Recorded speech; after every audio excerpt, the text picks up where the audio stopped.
देखिए, आज हम चर्चा करेंगे।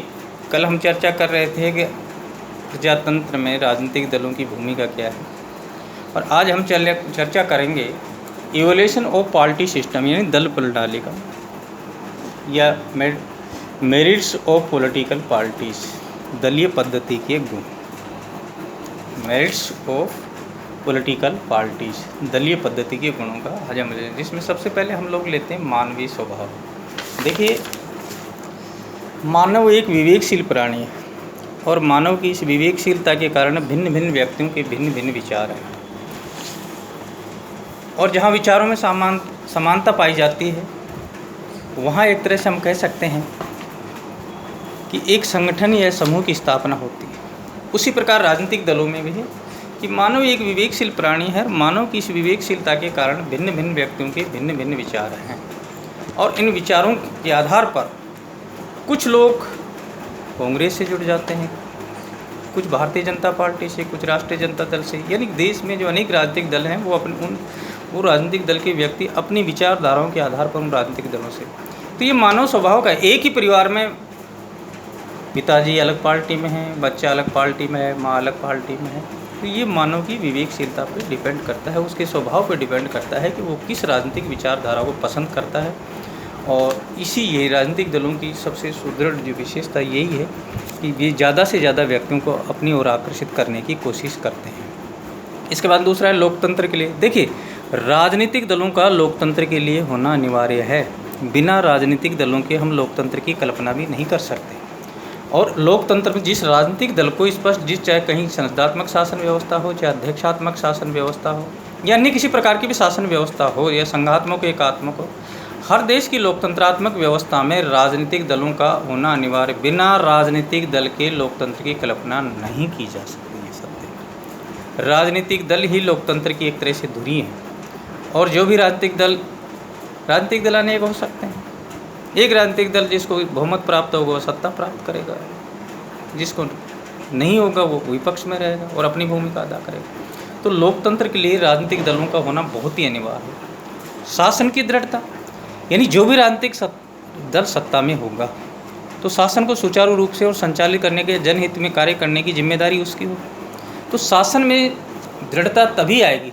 देखिए, हमारे देश में बहुत से राजनीतिक ऐसे दल रहे हैं जो 30-30 साल तक जिन्होंने सत्ता पे, अभी गुजरात में जो भारतीय जनता पार्टी की सरकार 20 साल से चली आ रही है। हमारे यहाँ भी कांग्रेस पुराना राजनीतिक दल है, जिन्होंने देश पे 14 यानी कम से कम 40 साल तक शासन सत्ता प्राप्त की।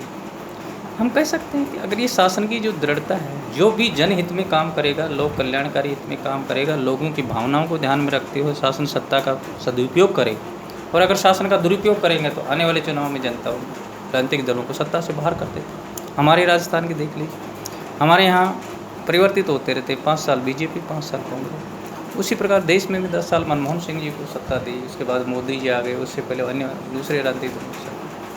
हम कह सकते हैं तो शासन को दृढ़ता प्रदान करने का कार्य राजनीति। इसका अगला पॉइंट है सार्वजनिक शिक्षा। देखिए, आम नागरिक पढ़ा लिखा है या नहीं इससे कोई मतलब नहीं, पर लोगों में एक इस प्रकार की जागरूकता पैदा करना, जनता में इस प्रकार की एक जागरूकता कह लीजिए हम लोग कि भाई हर राजनीतिक दल जनता के सामने जाता है और उनको चेतना करने का काम करता है, उनको जागृत करने का काम करता है कि आप हमें वोट दीजिए, हम आपको इस प्रकार की सत्ता देंगे, ज़्यादा से ज़्यादा हितों का काम करेंगे। तो इस प्रकार की जो भावनाएं सार्वजनिक शिक्षा है, सार्वजनिक शिक्षा। और देखिए, कोई भी राजनीतिक दल हो, जिसकी भी सरकार, उसका मुख्य दायित्व है कि ज़्यादा से ज़्यादा लोगों को शिक्षित भी किया जाए। क्योंकि अशिक्षित लोग आज भी हमारे देश में इस प्रकार के अशिक्षित लोग हैं जिनको नहीं मालूम है कि राजनीति क्या है, प्रधानमंत्री कौन है, मुख्यमंत्री कौन है। तो ऐसे लोगों को भी जागृत करने का राजनीतिक दल करते हैं। निरंकुशतापन नियंत्रण। देखिए, अगर किसी राजनीतिक दल को स्पष्ट बहुमत आ गया और वो अपने राजनीतिक दल से संबंधित व्यक्तियों के हित में ही काम कर रहा है, तो ऐसी परिस्थिति में विरोधी राजनीतिक दल का एक मुख्य दायित्व है कि उस शासन सत्ता पर नियंत्रण रखे। और चाहे देश की लोकसभा हो, चाहे राज्यों की विधानसभा हो, या किसी भी देश की व्यवस्थापिका के दोनों सदनों में एक दूसरे पर आरोप प्रत्यारोप किया जाता है। अगर सत्तारूढ़ सरकार जनहित में काम नहीं करे तो विपक्षों का मुख्य दायित्व है कि उसके कार्यों की आलोचना करे, और होती भी है। तो यानी कि निरंकुशता पर एक तरह से नियंत्रण लागू करने का या नियंत्रण रखने का जो मुख्य दायित्व है वो भी राजनीतिक दलों का ही है। तो ये राजनीतिक दल चाहे वो सत्ता में हो, चाहे अगर सत्ता वाले राजनीतिक दल तानाशाही के आधार पर या अपने राजनीतिक दलों के लोगों को हित में काम कर रहे हैं, तो विरोधी दल उनको जागृत करेंगे, उन पर नियंत्रण बनाने की कोशिश करेंगे कि नहीं आप ये गलत कर रहे हैं, और किसी भी अहिंसात्मक दृष्टि से उस पर नियंत्रण करने की पूरी कोशिश करेंगे। इसके बाद में है श्रेष्ठ एवं जनहितकारी कानून का।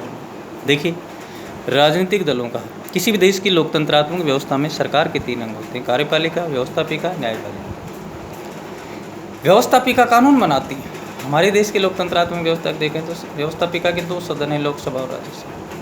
कानून चाहे साधारण कानून हो चाहे वित्तीय कानून हो, अगर अच्छा कानून बनाएंगे तो विपक्षी राजनीतिक दल भी उसका सहयोग करेंगे, अगर नहीं बनाएंगे तो उसके विरोध में उसका विरोध भी करेंगे, और कई बार कानूनों का विरोध भी किया जाता है। तो अच्छा श्रेष्ठ कानून बनाना ही ये भी राजनीतिक दलों की एक मुख्य जिम्मेदारी होती है कि वो अच्छा से अच्छा काम।